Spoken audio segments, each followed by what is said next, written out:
করি গো মিনতি, একেতে অবলা মোরা তাতে বুদ্ধিহীন, বিদ্যা বুদ্ধি শক্তিহীন, সদা অতিথি। না জানি করিতে স্তুতি, না জানি পূজন, কেমনে করি মোরা তোমার আহ্বান। কেবল ভরসা মনে ইহা শোনা আছে, যে তোমারে ডাকো তুমি যাও তার কাছে। নিজ গুণে কৃপা করি বসিয়া আসনে, কৃপা দৃষ্টি করো মাগো যত প্রতিগণে। এই মাত্র বর তুমি দাও গো সবাই, সোনা মিয়া পায় প্রফুল্লন্তরে বা লইল বিদায়।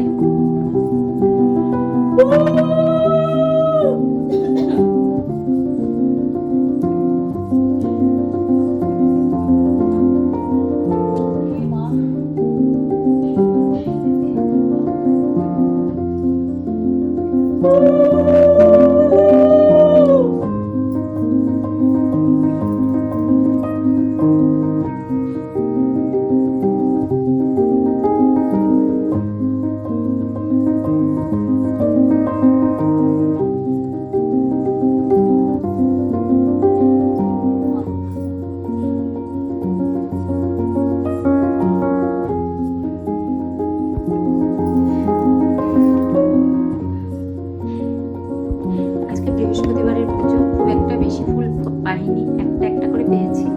তা দিয়ে মাকে পুজো দিলাম। বপু স্নান করে সাজুগুজু করে বসে আছে। আজকে বললাম না বেশি ফুল পাইনি, যেটুকু পেয়েছি তাই দিয়ে পুজো দিলাম। চলো, আর এখানে ভোগ দর্শন করিয়ে দিই। ভোগে দিয়েছি লেবু, বাতাসা, আপেল। যেদিন যেটা গোবিন্দ জোটায় সেদিন সেটাই গোবিন্দকে নিবেদন করি। চলো, ধূপ ধুনোটা নিভে গেছে, অনেকক্ষণ জ্বেলেছি। আমার পাঁচালি করতে তো অনেকটা সময় লাগলো, সেই জন্য। পুজো কমপ্লিট করে নিয়েছি, এখন এসেছি রান্না বসাতে। রান্নাটা ঝটপট করে নিয়ে তারপরে খাওয়া দাওয়ার ব্যাপার আছে। কালকে ছিল আমার গুরু পূর্ণিমা, তো ভাত খাবো, দুপুরে খাবো একবারে, তো যার জন্য ঝটপট করে রান্নাটা করে নিচ্ছি। এদিকে ডাল বসিয়ে দিয়েছি, ওদিকে চচ্চড়ি বসিয়ে দিয়েছি। তো এটাই করবো ভাবছি, ডাল করব আর এই মিষ্টি কুমড়ো ডাঁটা ফাটা দিয়ে একটা তরকারি করব, এটাই করে রাখবো, আর কিছু করবো না। তো এদিকে রান্নাবান্নাও কমপ্লিট করে ফেলেছি। দেখো দেখাচ্ছি কি রান্না করেছি। রান্নার মধ্যে আছে হচ্ছে মিষ্টি কুমড়ো ডাঁটা ফাটা দিয়ে যেটা তরকারি, সেটা বললাম তো, এই তরকারিটা করব। আর করব হচ্ছে এটা মটরের ডাল পেঁপে দিয়ে করেছি, আর এখানে করেছি আলু সয়াবিনের তরকারি। এই ছিল আজকে একদম সিম্পল ওয়েতে রান্না। তো তারপরে বিকেলে গেছিলাম, একটু সৎসঙ্গ ছিল সেখানে, তো সেখান থেকে বাড়ি এসেছি যথারীতি। এবার সন্ধ্যা দিতে বসলাম, কারণ আমি কাঁচা কাপড় পরে গেছিলাম। তো ভাবলাম ঠিক আছে চলো, কাঁচা কাপড় পরে গেছি, কারণ আমাদের ঠাকুরের অধিবেশনে যেতে গেলে কাপড় চোপড় ছেড়ে কাঁচা কাপড় পরে যেতে হয়। তো আমিও তাই করেছিলাম। আর বাড়ি এসে সন্ধ্যা দিচ্ছি, সন্ধ্যাটা দেখিয়ে নিই, তারপরে একটু চাটা খাবো। আর আজকে বললাম না আমার পিঠে, বলিনি সরি, আমার পিঠে না খিঁচ লেগেছে, তো যার জন্য আমার উঠতে বসতে শুতে খুব কষ্ট হচ্ছে। তো যার জন্য আমার কাজ কাম করতেও খুব কষ্ট হচ্ছে, তার মধ্যে থেকেও করতে হচ্ছে। তো করতে তো হবেই। চলো ভিডিওটা দেখতে থাকো, আশা করি ভালো লাগবে।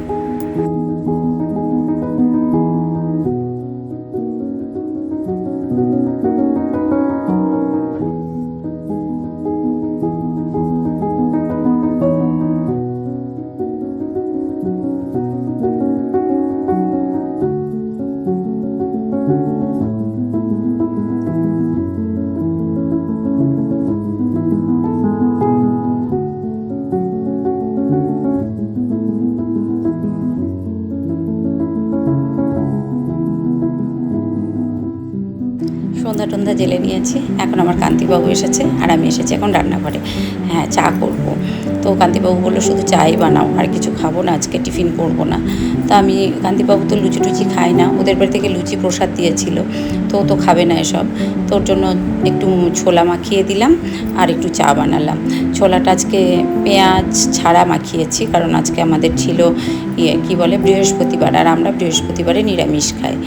আর কান্তিবাবু বলল যে রুটি করতে হবে না, আমরা না রুটি না করলে রোজ রোজ তো ওর ভাত খাওয়া ঠিক না, তো যার জন্য রুটি 3টে করে দেবো, সেটাই বললাম। আর আমার দেখো বসতেও খুব কষ্ট হচ্ছে, তো ওই যে ছেলের নিয়ে একটু কথা হলো, ছেলেকে নিয়ে বাবুকে নিয়ে কোথায় বাবুর কী, এসব কথাগুলো একটু হলো।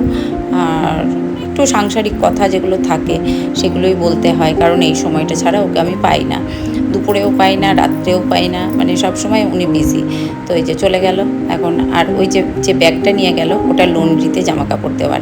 হ্যাঁ, আমরা লন্ড্রিতে কান্তিবাবুর জামা কাপড়গুলো ছেলেরগুলো দিতে হয়। শুভ সন্ধ্যা। সন্ধ্যা হয়েছে সৎসঙ্গে সন্ধ্যা তো দেখালাম, দেখিয়ে এই যে কান্তিবাবু আসলো, চা করলাম, এই যে চা নিয়ে বসেছি, লাল চা। আর কি হয়েছে জানো তো, এই কোমরের এইখান থেকে না কি বলে ওটাকে, খিচ খিচ খিচ খিচ লেগেছে, খিচই তো বলে, হ্যাঁ খিচ লেগেছে। তো এই কোমর থেকে এই পিঠ থেকে পুরোটা এত ব্যথা, এত ব্যথা। সকালের দিকে বুঝতে পারিনি, কেমন একটু ব্যথা ব্যথা করছিল, ভালো লাগছিল না।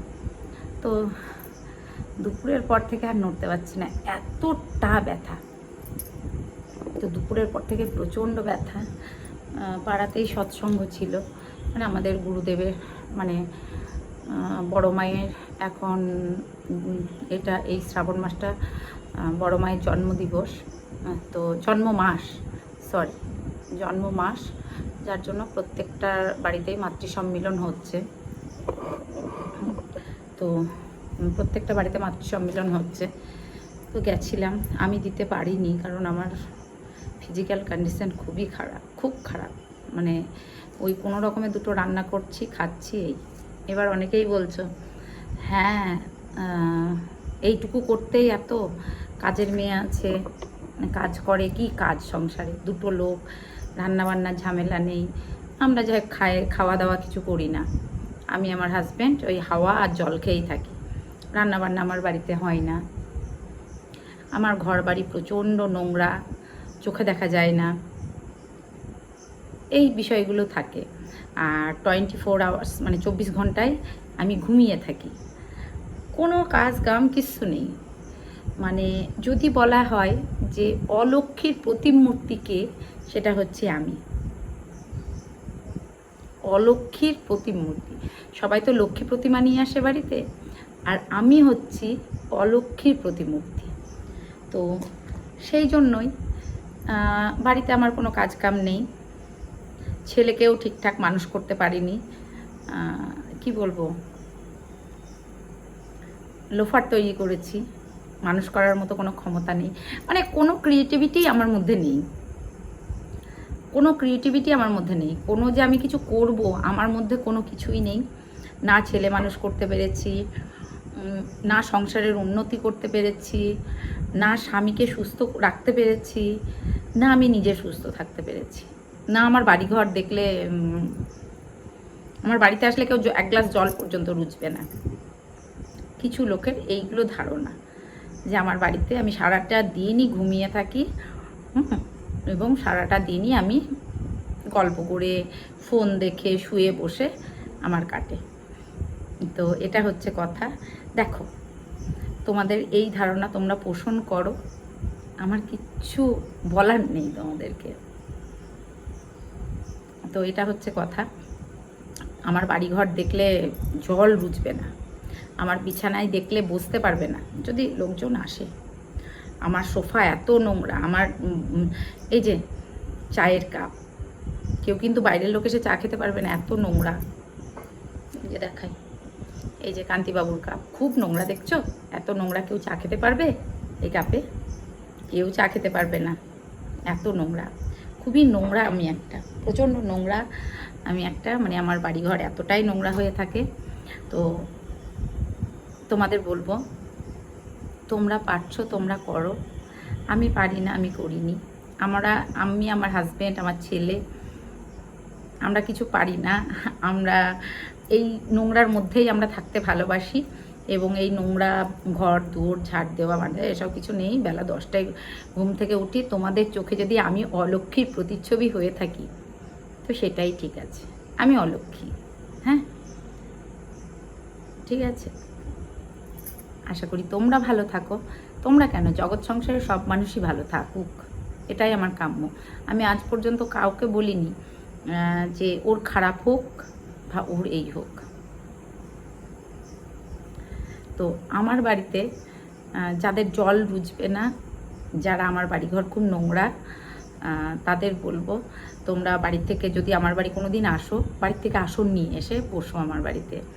আর আমি তো ঘুমিয়ে থাকি 24 আওয়ার্স, মানে 24 ঘন্টায় আমি ঘুমিয়ে থাকি।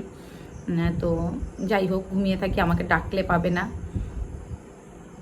এটা হচ্ছে কথা। আমি ঘুমিয়েই থাকি, তোমরা ভালো থেকো, এটুকুই কাম্য। আর আমি, আমার হাজব্যান্ড, আমার ছেলে, আমরা তিনজনে, আমাদের পরিবার বলতে আমরা তিনজন। আমি, আমার হাজব্যান্ড, আমার ছেলে, আমার গপু, আমার 2 সন্তান, আমার 2 বাচ্চা, আমার পুচু আর পুচু। এই হচ্ছে আমাদের পরিবার। আদার্স কোনো পরিবারের সাথে আমার কোনো কানেক্ট নেই, কোনো যোগাযোগ নেই। এই 3, 4, 5টা প্রাণী আমরা আমাদের পরিবারের সদস্য। আর অন্য কাউকে আমার পরিবারের সদস্য বলে আমি গ্র্যান্ট করি না। ওকে, তো তোমরা তোমাদের মতো থাকো, আমরা আমাদের মতো থাকি। চলো, সকলে ভালো থেকো, সুস্থ থেকো, ভালোবাসায় থেকো। আর যদি ভালো লাগে একটা লাইক করো, আর যদি ভালো না লাগে স্ক্রল করে বেরিয়ে যাবো। এমনটা নয় যে আমার ভিডিও দেখতেই হবে তোমাদেরকে, ঠিক আছে? যদি ভালো না লাগে স্ক্রল করে বেরিয়ে যাও। সকলে ভালো থেকো, শুভরাত্রি, টাটা।